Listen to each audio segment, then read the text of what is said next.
ভারত সরকারের হস্তকারুশিল্প মন্ত্রণালয়ের উদ্যোগে পূর্বাশা আরবান হাটে শুরু হয়েছিল 7 দিনব্যাপী গান্ধী শিল্প বাজার। শুক্রবার দিন এক অনুষ্ঠানের মধ্য দিয়ে গান্ধী শিল্প বাজারের আনুষ্ঠানিক সমাপ্তি ঘোষণা করা হয়েছে। এই মেলায় রাজ্য ও বহিরাজ্যের প্রায় 40টি স্টল অংশ নিয়েছিল। আজ মেলায় অংশ নেওয়া হস্তকারুশিল্পীদের হাতে সার্টিফিকেট তুলে দেওয়া হয়। এই সমাপ্তি অনুষ্ঠানে উপস্থিত ছিলেন নাবার্ডের জেনারেল ম্যানেজার অনিল এসকোর্ট মারি। উপস্থিত ছিলেন ভারত সরকারের হস্তকারু সেবা কেন্দ্রের সহ অধিকর্তা পম্পা কর্মকার সহ অন্যান্যরা।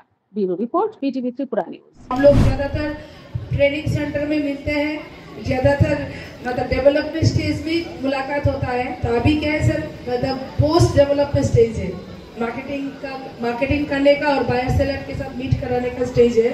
तो हम चाहते हैं कि ये जो अर्बन हाट अगरतला है इसको सर आगे ले जाने के लिए नेक्स्ट फाइनेंशियल ईयर में और इस फाइनेंशियल ईयर में जितने सारे मार्केटिंग इवेंट हो सकते हैं हमारे हैंडीक्राफ्ट सर्विस सेंटर के अंडर में हम सक्सेसफुली इम्प्लीमेंट करने के लिए प्रतिबद्ध है।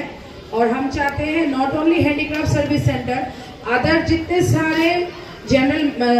सारे संस्थाएं हैं जैसे नाबार्ड है, फिर हमारा TRLM है, TBM है, डायरेक्टरेट ऑफ हैंडलूम हैंडीक्राफ्ट से सारे डेवलपमेंट पार्टनर्स को मिलके आगे आना पड़ेगा।